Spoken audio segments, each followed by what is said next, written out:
Hola, profe, buen día. Hola, buen día, ¿cómo les va?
Bueno, esperamos 2 minutitos y arrancamos.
Bueno, buen día, ¿cómo les va?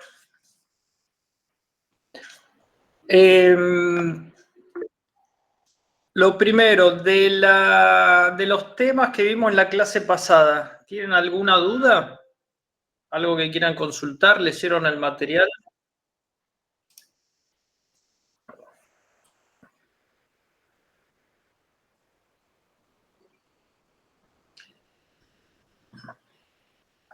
Bueno, adivino que la respuesta es no. Qué bueno. Bueno, recuerden que lo último que habíamos visto era cómo armar el cronograma, ¿sí? El cronograma, en general, se armaba en lo que es un diagrama Gantt, ¿sí? Yo tengo acá preparado un diagrama Gantt, un proyecto cualquiera. Se los voy a mostrar porque, digamos, el otro día en el pizarrón, no sé hasta dónde les quedó claro, ¿sí?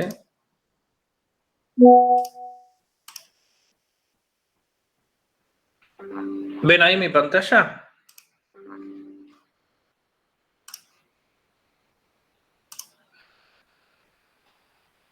¿Ven ahí mi pantalla? Alguien que me responda, por favor. Sí, se ve, profe. Sí, profe. Sí. Este es un diagrama Gantt, ¿sí? De un proyecto cualquiera. Entonces, ven acá que tienen las actividades. ¿Ven? En la columna de la izquierda tienen las actividades y las actividades, ya no le presten atención a los nombres de las actividades porque este es un proyecto de implementación de un sistema ya hecho, ¿sí? Las actividades tienen también indentaciones, es decir, hay grupo de actividades y yo puedo indicar, bueno, que hay un conjunto de actividades con distintas subactividades, ¿sí? Así se abre toda la apertura de actividades. Después, cada una de esas actividades tiene un desde hasta, ¿sí? Cuándo empieza y cuándo termina, ¿sí? Ven acá, comienza esta fecha y termina esta fecha, ¿sí? Al poner desde hasta, automáticamente se crea una barrita que me muestra gráficamente desde hasta la duración.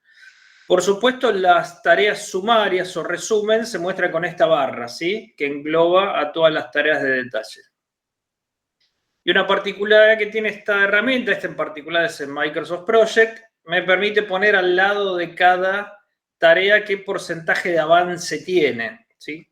Acuérdense que el cronograma había que mantenerlo actualizado todo el tiempo y a medida que se va ejecutando una tarea voy poniendo, bueno, va al 10%, al 20%, al 50%, 95%, lo que fuere, ¿sí? Acuérdense también que cuando se iba actualizando el cronograma, voy teniendo más información, las estimaciones de esfuerzo cambian, con lo cual la actividad que antes llevaba tanta cantidad de días, ahora puede llevar más o menos, y eso también lo tengo que actualizar en el cronograma. La idea del cronograma es siempre tener una foto real del proyecto, ¿sí? Es una foto de lo que sucede en la realidad. Lo peor que les puede pasar a ustedes como gerentes de proyectos es que el proyecto vaya por un lado en la realidad y ustedes en el cronograma tengan una foto distinta, ¿sí? En lo que termina eso es que, bueno, el cronograma este no sirve, dejemos de hacerlo. Y eso es de las peores decisiones que pueden tomar. Acá hay una columna también opcional donde puedo poner el nombre de los recursos y es quiénes van a ejecutar cada una de estas tareas, ¿sí? Acá en particular son grupos, decimos poner grupos independientemente de personas en particular, ¿sí? Este en particular es un diagrama que nosotros compartíamos con el cliente. Y otra cosa que les habíamos adelantado, es que había precedencia. Si ustedes cuando vean estas flechas que ven por ahí, quiere decir que alguna tarea tiene que ser terminada antes de que empiece la otra, ¿sí? Por ejemplo, esta tarea, cuando termina esta tarea, empieza una por acá abajo, ¿sí? ¿Ven? Esta flecha significa eso, que esta tarea es precedente de esta. Por supuesto, esta es una herramienta, que es el Microsoft Project, posiblemente la más conocida. No es la única, hay muchas, algunas son gratuitas, esta es paga en particular. Con Pablo van a ver un par, Pablo les va a proponer alguna gratuita. Con lo cual van a tener variantes de uso, ¿sí? Déjenme que tengo que ingresar a alguien.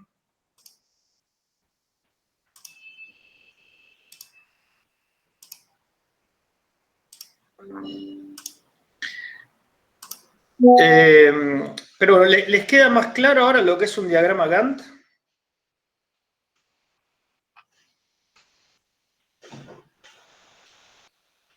Bueno, ahora bien.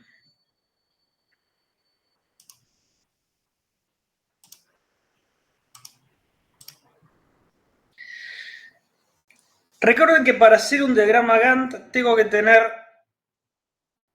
varias cosas antes, ¿sí? Tengo que tener, bueno, una estimación del proyecto.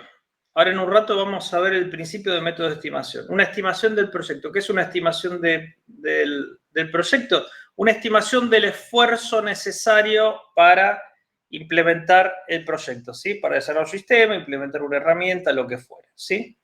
Recuerden que esa estimación de esfuerzo es un pronóstico de cuántas horas nos va a llevar a implementar este proyecto dado el tamaño del proyecto, ¿sí? Recuerden esto, la estimación o pronóstico de esfuerzo me da la cantidad de horas que me va a llevar implementar el proyecto dado el tamaño de lo que tengo que hacer, ¿sí? Recuerden el ejemplo que di. Bueno, para saber cuánto voy a tardar en pintar una pared, lo que hace un pintor es ver el tamaño. ¿Sí? Por ahí él no tiene el proceso explicitado como lo estamos explicando acá, pero él inconscientemente mide el tamaño. Bueno, esta pared es más grande que esta, voy a tardar más para la grande, ¿sí? A no ser, por supuesto, algunas variantes. Por ejemplo, que la pared tenga que hacer más trabajo previo porque hay humedad, etc. ¿Sí? Esa es otra cosa que vamos a ver, que tiene que ver con la complejidad. Bueno, una vez que tengo ese esfuerzo, ese pronóstico de horas, lo que tengo que hacer es cuál es mi estructura de actividades. ¿Sí? ¿Qué actividades tengo que hacer para llevar a cabo para implementar ese proyecto? Esa estructura de actividades puede ser una estructura simple o con indentaciones y con grupos de tareas. ¿Vieron en el ejemplo que yo les mostré grupos de tareas?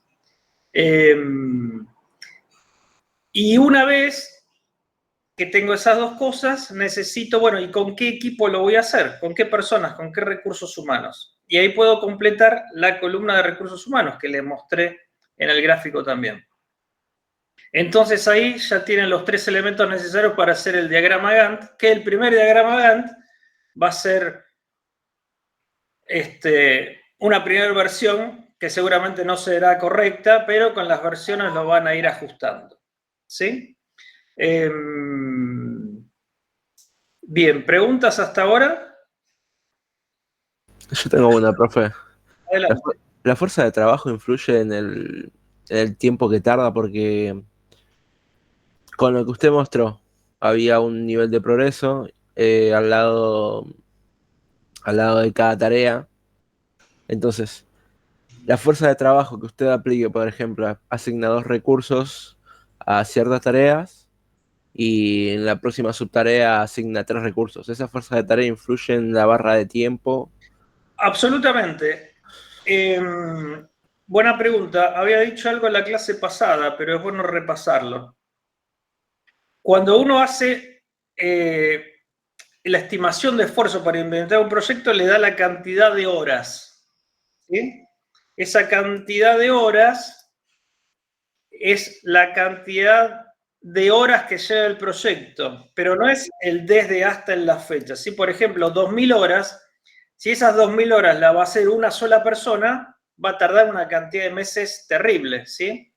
Ahora, si esa misma cantidad de horas lo hace más gente, va a ser menos fecha el desde hasta. ¿Sí se entiende? Para ver un ejemplo más en concreto. Si yo se define que se trabaja 8 horas por día, ¿no? Si yo tengo que una tarea se estima que tarda 16 horas, si la va a hacer una persona, esa tarea va a durar 2 días. ¿Se entiende? Van a ser 2 días de trabajo de una persona. ¿Me siguen? Ahora, si esa tarea yo defino que la hagan 2 personas y suponiendo que las 2 personas trabajan igual al 50%, esa tarea me va a llevar un día. ¿Eso queda claro? Sí, profe, muchas gracias.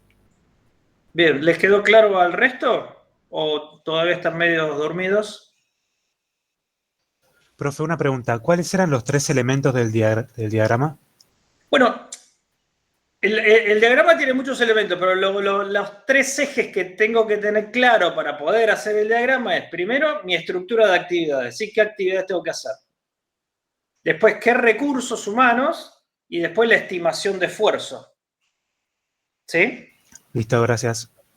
Para tener la estimación de esfuerzo tuve que haber ejecutado algún método de estimación, que ahora en un rato vamos a empezar a verlos. Para tener la estructura de tareas tengo que tener definido cuál es la metodología o ciclo de vida o proceso que voy a utilizar. Y para tener qué personas van a participar en el proyecto, bueno, tengo que tenerlas definidas, ya sea en la organización o por el cliente. ¿Esas 3 cosas se entienden? Sí, sí. Después que haga todo ese trabajo, después recién ahí puedo hacer la primera versión del diagrama Gantt.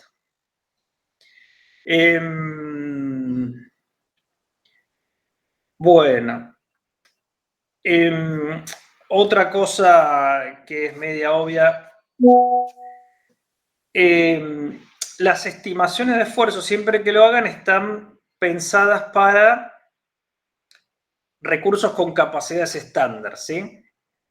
Por supuesto que si ustedes tienen recursos más capacitados, más entrenados, de mejor nivel, por ahí esa estimación de esfuerzo en la práctica se reduce. Bueno, yo creía que esto iba a tardar 20 horas, no, pero la calidad de recursos que tengo tardó 15, ¿sí? Eso es muy probable. Eso lo va ajustando el gerente de proyecto de acuerdo al desempeño.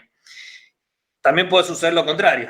Bueno, de acuerdo a la cantidad de recursos que tengo, porque son muy juniors, porque todavía tienen que aprender cosas, etcétera, esto que iba a ser 20 horas, bueno, va a llevar 25, ¿sí? ¿Se entiende eso?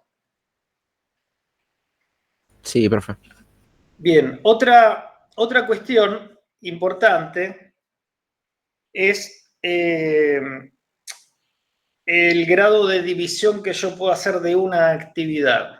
Antes les dije que si una actividad tarda 16 horas, si lo hace una persona, tarda 2 días, ¿sí? Si lo hacen 2 personas, tarda 1 hora, obviamente. Ahora bien, si yo pongo 16 personas para hacer esa tarea, tal vez tarde 1 hora y tal vez, si pongo 16 horas, 16 personas, 1 hora cada uno, sumo 16 horas, tal vez se haga la tarea y no sé, tengo que dividir bien la tarea, que no se choquen, que no se acoplen, que se entiendan entre sí. Así que cuidado con la cantidad de recursos que asigno para una tarea. Aparte, a veces no es tan fácil, ¿sí?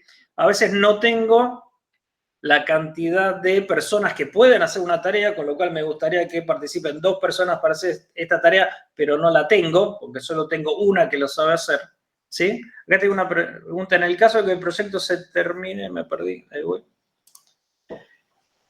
En el caso del proyecto se termine antes del tiempo estimado, no hay ningún problema, ¿no? No, no, no. Al contrario, no hay ningún problema. Lamentablemente eso pasa poco. Lamentablemente, cada vez que estimamos un proyecto, tenemos lo que se llama un sesgo optimista. ¿Sí? Un sesgo en inglés es bias, es un sesgo en castellano. Es como un prejuicio, pero no necesariamente en el término negativo, pero es como un prejuicio de que uno va a hacer las cosas más rápido y mejor de las que realmente las puede hacer. Ese sesgo optimista funciona para casi todos. ¿Sí? Cuando nosotros nos preguntan algo, ¿y en cuánto tiempo haces esto? En un día. Terminó el día y no lo terminaron mal. ¿Sí? Siempre tenemos ese sesgo optimista. Y eso influye mucho en las estimaciones, por lo cual es muy común que las estimaciones tengan ese sesgo optimista y se retrasen. Volviendo al tema de dividir una tarea en muchas personas, hay actividades que a veces, aunque uno ponga muchas personas y muchos recursos, no puedo reducir el tiempo, sino la cantidad de horas, ¿sí? Sino la fecha en que se van a terminar. Hay una frase de alguien que escribió un libro, yo creo que es Brooks, que decía, y está muy piola, una mujer puede tener un hijo en 9 meses.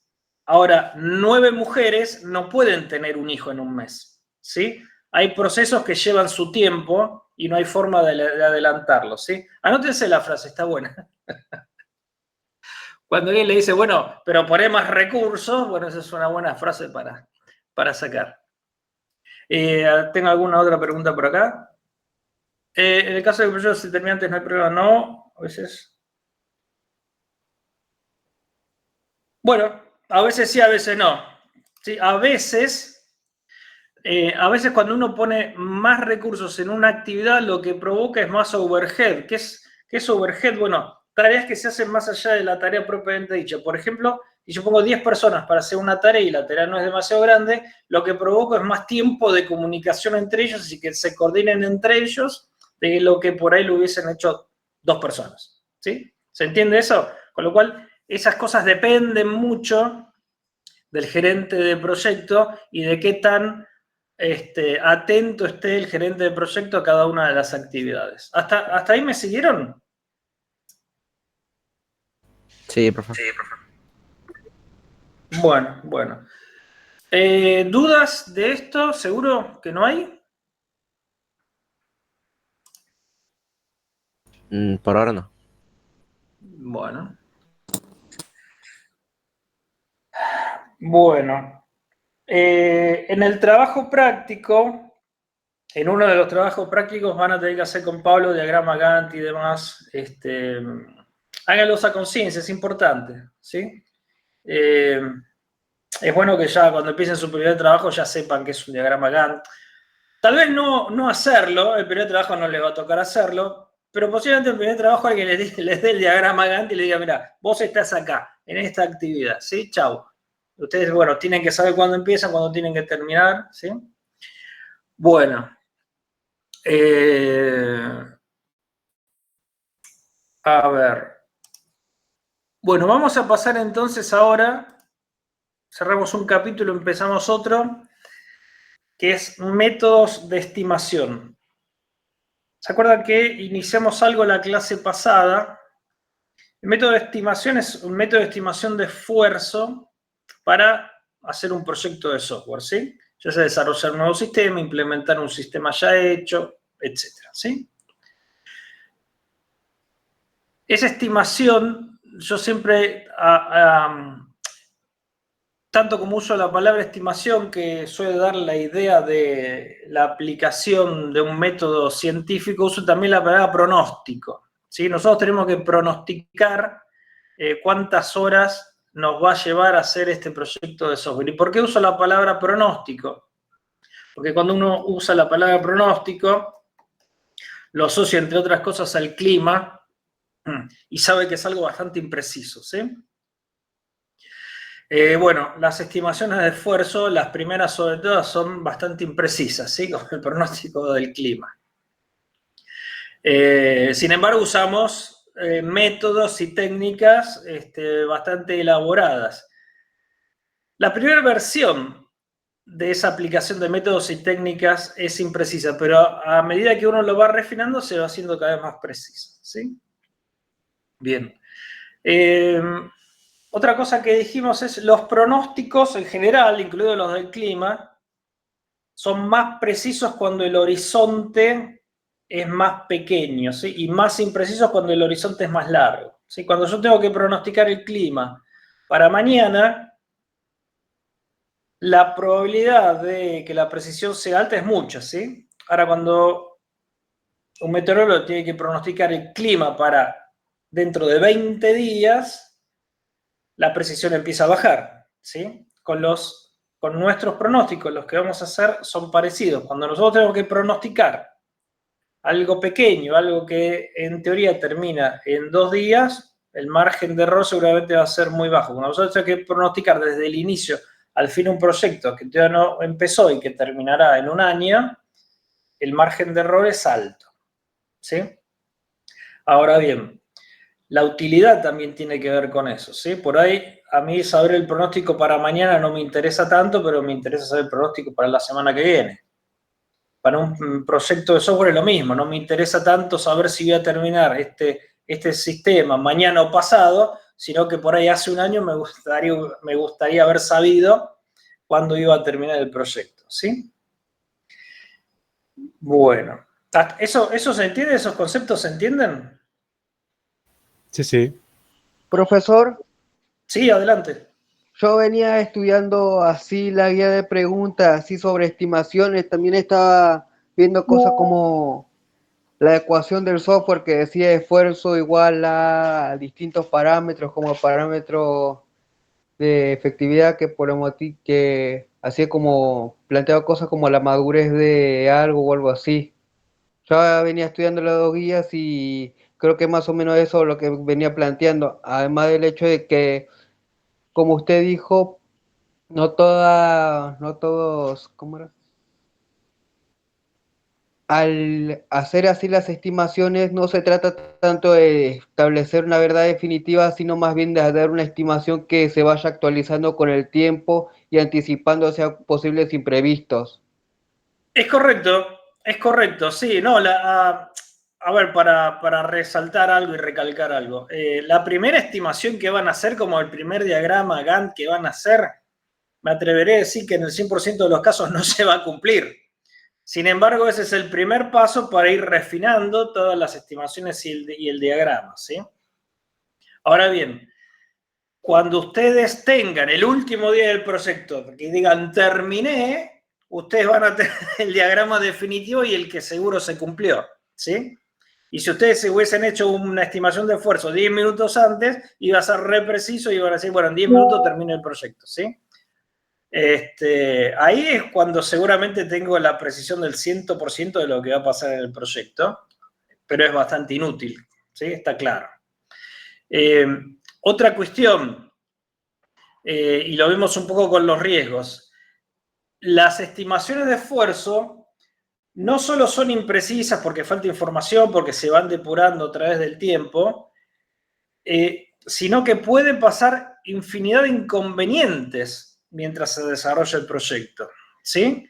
Y esas cuestiones pueden retrasar el proyecto, difícilmente adelantarlo, pero pueden retrasar el proyecto, con lo cual uno puede haber hecho una excelente estimación, pero suceden infinidad de cosas que pueden retrasar el proyecto, ¿sí? No sé, tenía tantos recursos que se me enfermaron, les agarró hepatitis, se contagiaron todos, están todos en cama, son los únicos que sabían, tengo un flor de problemas, ¿sí? Por ejemplo. Bueno, volviendo a la estimación. En esta clase virtual, hasta poquito antes de las 10, perdón, a las 10 se tienen que reconectar al link de clase práctica, que ahí viene Pablo con la práctica, ¿sí? Para hacer los ejercicios y para lo que ustedes tengan que hacer, de los métodos de estimación que vamos a ver, hay fórmulas, ¿sí? Líneas de código, puntos de función. Hay infinidad de métodos de estimación. Nosotros vamos a ver eso y cómo se relacionan esos dos métodos entre sí. Nosotros nunca les pedimos que se aprendan la fórmula de memoria. Creo que ni yo la sé. Lo importante es que sepan el concepto y qué información necesitan para aplicar esas fórmulas, ¿sí? ¿Cuál es el concepto de estimación? Bueno, volviendo a las generalidades de la estimación, lo primero que necesitamos para hacer una estimación de esfuerzo de un proyecto de software es medir el tamaño de ese proyecto de software, ¿sí? ¿Está claro? Como hablamos en la clase pasada, ustedes tienen la pared, bueno, ustedes miden inconscientemente la pared, ¿sí? Bueno, tantos metros cuadrados. Si tienen que plastificar el piso, si tienen que hacer algo, y cada cosa que tienen que hacer en general tiene una magnitud que da el volumen, ¿sí? Entonces, metros cuadrados, metros, centímetros, kilos, lo que fuera, ¿sí? Esas son magnitudes de tamaño de algo. Ahora, con el software es un poquito difícil.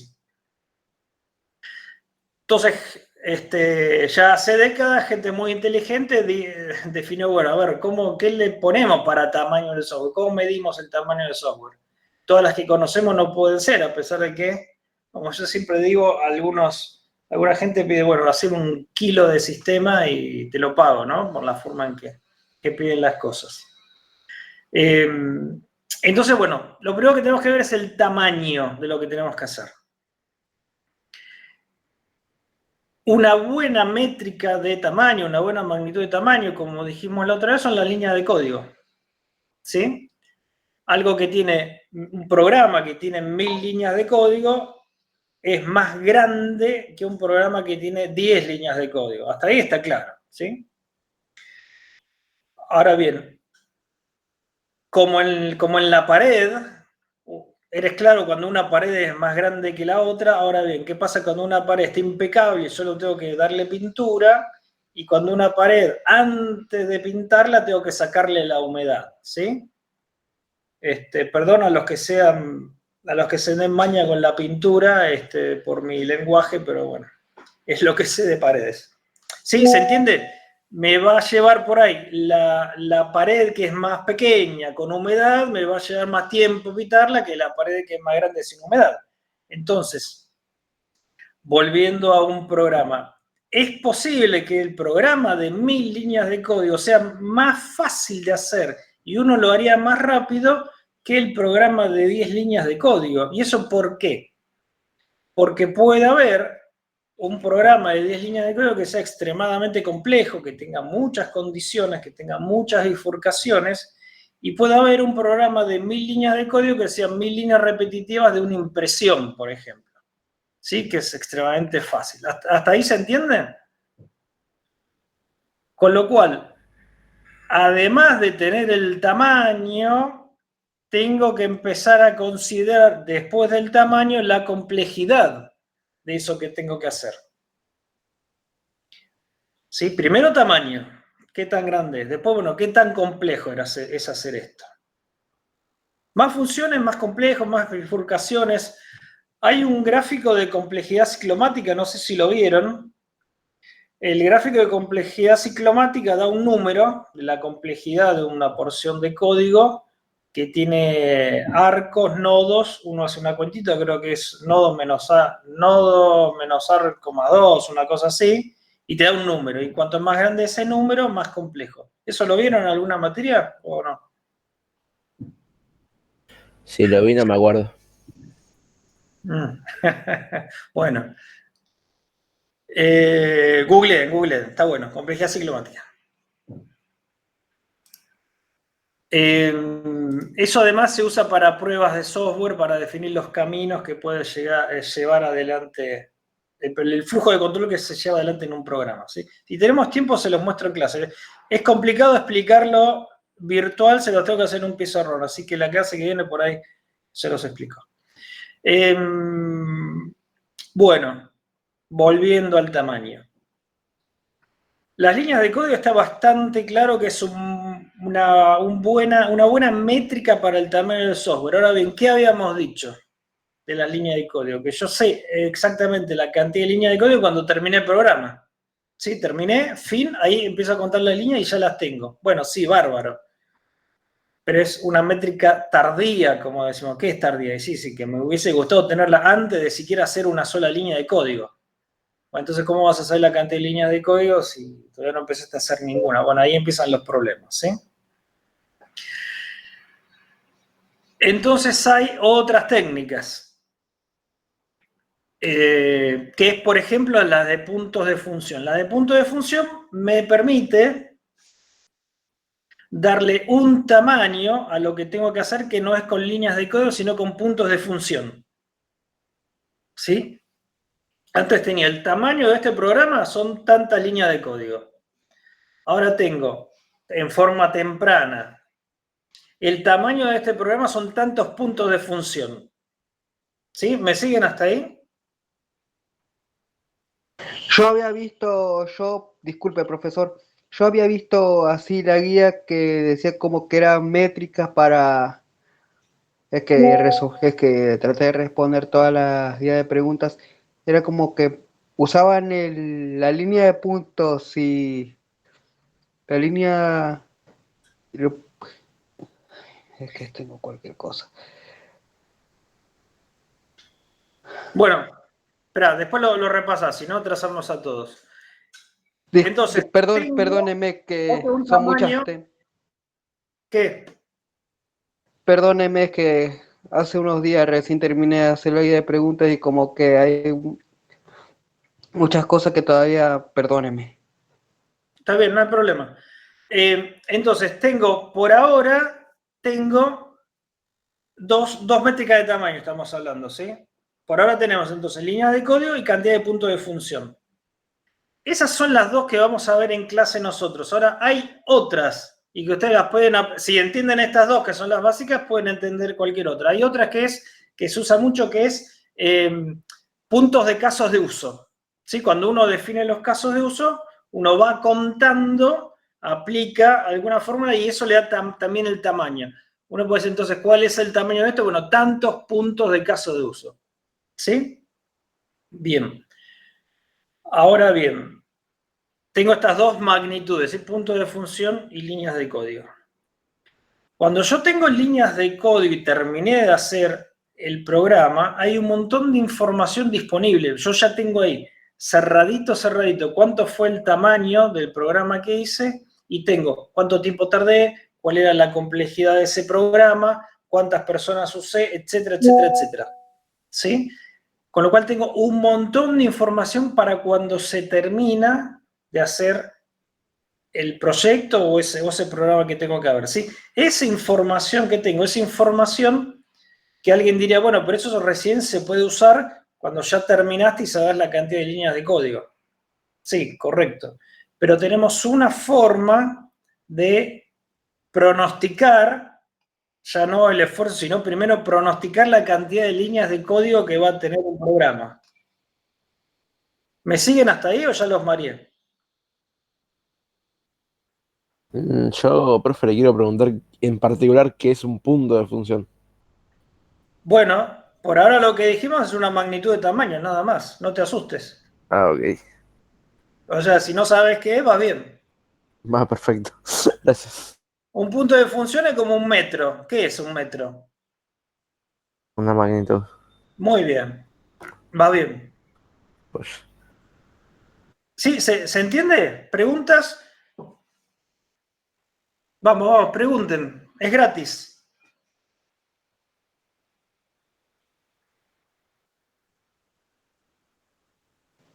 Ahora sí, ahora sí.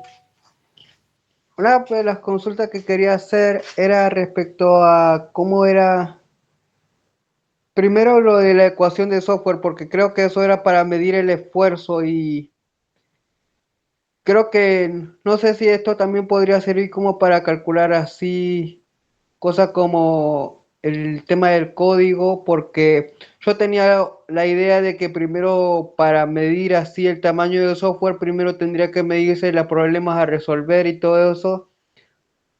Y también habría que ver cuestiones así como cada función o su función dentro del software, así como se entiende el software como un conjunto de sistemas entrelazados, por lo que yo entendí de teoría general de Bueno, pero sistemas.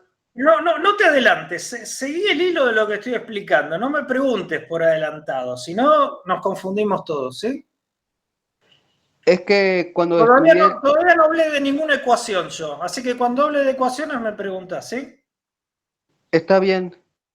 Gracias. Bien.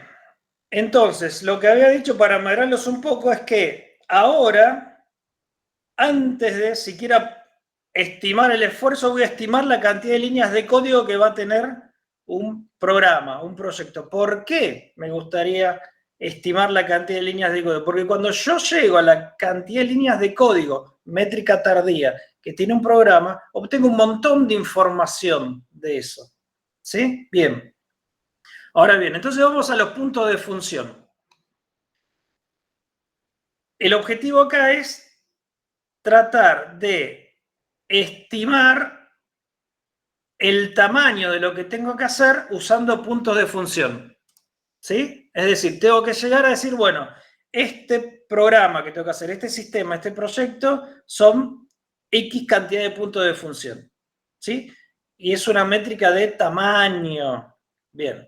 Ahora bien, el método de punto de función, insisto, a mí no me interesa que aprendan las fórmulas, necesitan contar una serie de cosas. ¿Sí? Ustedes van a tener un qué tienen que hacer, qué tipo de sistema tienen que hacer. Y entonces van a tener en algún diagrama, bueno, qué cantidad de archivos o almacenamientos tienen que hacer, qué cantidad de procesos, qué cantidad de funciones que van a interfacear con el exterior, qué cantidad de funciones internas, ¿sí?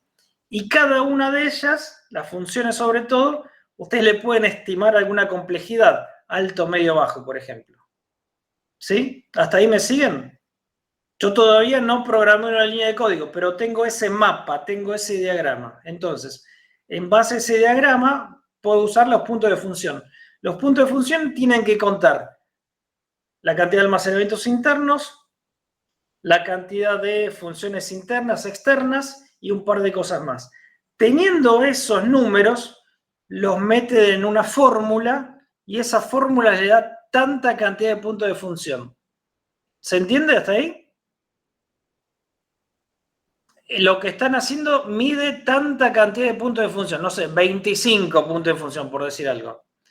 Después de eso tiene que calcular la cantidad de puntos de función ajustados. ¿Qué quiere decir ajustados? Bueno, depende si lo que habíamos dicho antes, si las cosas son difíciles, no muy difíciles, fáciles, extremadamente difíciles. Y ahí se ajustan los puntos de función. En vez de puntos de función 25 serán 27. ¿Sí? Eso es con otra fórmula que no me interesa que aprendan. ¿Está claro el concepto? Bien. Teniendo ya la cantidad de puntos de función, ¿qué necesitan ahora? Bueno, buenísimo, tengo el tamaño, pero ¿cuánto voy a tardar en hacer esto? Y no sé todavía. Lo que tengo es el tamaño, o sea, lo que tengo es cuánto mide la pared, cuánto voy a tardar, y no lo sé. Perdón, tengo lo que mide la pared y si la pared está medio hecha pelota o no. ¿Cuánto voy a tardar? Todavía no sé. Bueno, entonces, ¿qué hace el pintor cuando tiene esas cosas? Uno dice, bueno, yo en mis 10 años de experiencia para hacer esto tardé tanto. ¿Sí? Eso es algo que podemos hacer en una organización. Es decir, si tantos puntos de función en otro proyecto tardé tantas horas, uno puede comparar, extrapolar o interpolar cuánto tardaría en este proyecto. ¿Cuál es la pregunta acá? El tamaño determina... No, todavía no estoy hablando de recursos, ¿eh? Estoy hablando de tamaños y estimaciones de esfuerzo. Todavía no sé la cantidad de recursos. En lo que estoy explicando, obviamente, ¿no? Bien. Entonces puedo calcular la cantidad de horas por comparación. Y si no, puedo hacer un mix entre los dos métodos principales, no los únicos, que les mencioné, que son puntos de función y cantidad de líneas de código. ¿Por qué? Porque yo, a partir de la cantidad de líneas de código, tengo un montón de información muy precisa que se acumuló a lo largo de años en todo el mundo. ¿Sí? Bueno, entonces a alguien se le ocurrió decir, bueno, ¿sabes qué? Qué bueno si tendríamos lo que equivale cada punto de función a tantas líneas de código. Bueno, buenísimo. Si un punto de función son 100 líneas de código, es fácil medir cuántas líneas de código va a tener un programa. ¿Sí? Tiene 25 puntos de función. Entonces, esto si 100 líneas de código equivale a un punto de función, este programa va a tener 2.500 líneas de código. Como tiene 2.500 líneas de código, voy a tardar tanto, etcétera, etcétera. A través de esa complejidad. ¿Me siguen hasta ahí? Sí, profe. ¿Y cuál es el problema de eso? O si se les ocurre que haya algún problema. Por ahora se me ocurren muchos. El principal medir las, Muy bueno, pero el principal medir las líneas de código para una función. O sea, ¿cómo haces para medir que van a ser 100 líneas de código para un punto de función y van a ser 100, 200, 300, 400? ¿y eso de qué depende? Yo creo que el de que lo estima, en primer lugar. No, acá tengo una pregunta o una observación. Los lenguajes son distintos en sintaxis, pero por supuesto. Ya saben esto ustedes, tengo el lenguaje de alto nivel, lenguaje de bajo nivel. No es lo mismo programar en C que programar en Java, ¿verdad? No es lo mismo programar en Assembler que programar en COBOL. ¿Sí? Entonces, voy a tener distintos paradigmas, etc. Entonces, si yo esto lo voy a hacer en lenguaje C, voy a tener no 1000, voy a tener 10.000 líneas de código. Sí, si lo hago en un lenguaje de más alto nivel, voy a tener menos líneas de código. Entonces alguien más inteligente que nosotros y hace mucho tiempo dijo, entonces depende del lenguaje, vas a tener tantas líneas de código. ¿Sí? Bueno, la exactitud te la debo, esta es una estimación también, son estándares, ¿sí? Y lo que les voy a mostrar acá es que ustedes les voy a mostrar de nuevo mi pantalla, ustedes en el campus, ¿ven ahí mi pantalla? Sí, sí. Bueno, este es el campus, ¿verdad? Esta es la materia. Entonces, en el punto 3, ustedes tienen acá un simpático PDF donde dice cantidad de líneas de código por punto de función. Ustedes van a entrar acá y les dicen por cada lenguaje, esto bueno, lo pueden bajar actualizado, ¿sí? Pero por cada lenguaje, ¿qué nivel de lenguaje? Esta persona, esta empresa le asigna un nivel al lenguaje y dice cantidad de líneas de código promedio por punto de función, ¿sí? Promedio. Entonces tiene que, si ustedes programan en C, el promedio de líneas de código que va a tener un punto de función son 128 líneas de código si está programado en C, o si lo van a programar en C. ¿Se entiende eso?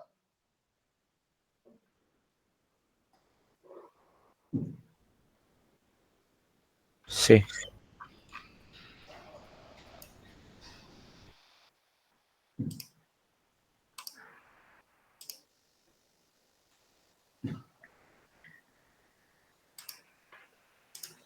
¿Se entiende seguro? A ver qué me preguntan acá. ¿Qué es el nivel? Eso lo hizo una consultora. Y el nivel es el nivel, cuando nosotros hablamos de lenguajes de bajo o alto nivel, bueno, ahí lo nivelaron. Nivel 1, 2, 3, 4, 5, 6. Ese es el nivel de cada lenguaje. ¿Sí?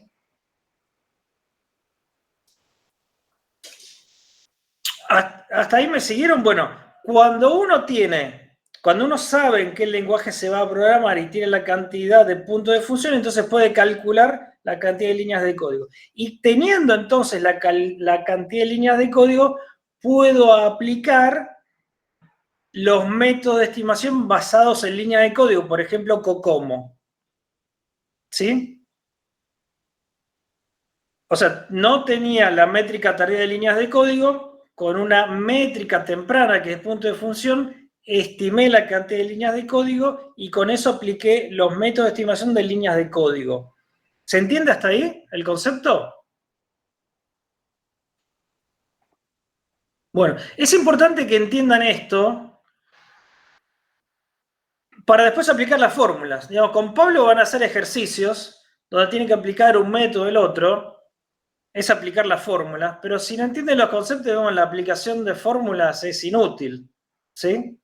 Es cuando a mí me dan de resolver ecuaciones cuadráticas, sí, x igual a más menos la raíz cuadrada de esto y lo otro, y después me perdí, bueno, pero ¿qué quiere decir esto? ¿Qué estoy haciendo acá? ¿Sí? Bueno. Si eso está claro, ¿seguro no tienen preguntas? Igual vamos a hacer un repaso de la clase que viene, presencialmente. Pero si tienen preguntas, háganlas ahora porque se está terminando el tiempo del Meet antes que nos corten. Bueno, los puntos de función se miden aplicando el método de punto de función, que era contar una serie de características que tiene el sistema. ¿Sí? La cantidad de almacenamiento, la cantidad de entradas y salidas, la cantidad de funciones internas y externas. Para cada uno de esos tenés un número y esos números los aplicás en la fórmula. Que te dice, bueno, la cantidad de entradas y salidas por la cantidad de esto por allá te da un número. Eso es la cantidad de puntos de función.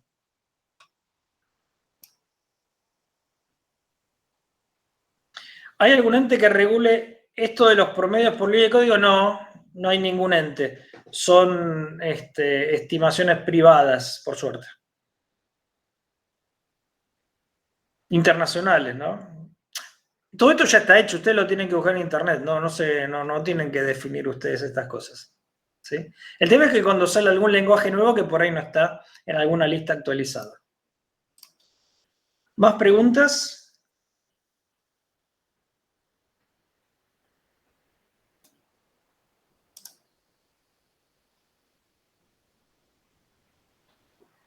Bueno, tenemos 11 minutos de reunión acá, según esto. ¿En serio no tienen más preguntas? Por ahora no, profe. Bueno, espero que no haya sido mucha Disculpe, información de golpe. disculpe. Sí, Yo, por ejemplo, llegué a hacer las dos primeras guías de preguntas. falta hacer una segunda parte de la parte 2 que que tenía que ver con un diagrama y con dos PDF, más que nada con dos PDF, que era como así, al bajo de la guía de preguntas había un segundo para entrega, que era algo así como, tenía que ver con un diagrama de Gantt y un archivo más, un PDF que estaba junto con la entrega. ¿Eso tengo que entregarlo o qué? No sé muy Sí, bien. ahora lo ves con Pablo a partir de las 10, ¿sí? O sea, después de esta clase tengo que ir al link de así de clase virtual así práctica del Así campus. es. Así es, Bueno, muchas gracias. por nada. ¿Alguna otra pregunta? Bueno, terminamos acá entonces. La clase que viene de forma presencial vamos a repasar algunos conceptos de estos. Insisto, tienen que entender bien los conceptos de qué es una estimación, de cómo se usa un método, de cómo se usa el otro, para entender el sentido de aplicar las fórmulas, ¿sí? Porque después aplican las fórmulas y no saben cuál es la fórmula correcta en cada caso, qué les conviene en cada caso. Bueno, ahora tienen una pausa de 9 minutitos y a las 10 se conectan con Pablo, ¿sí? Si no tienen preguntas, les mando un saludo. Chao, profe, hasta la semana que viene. Hasta luego. A la semana que viene de forma presencial. Hasta Dale, luego. chau, chau.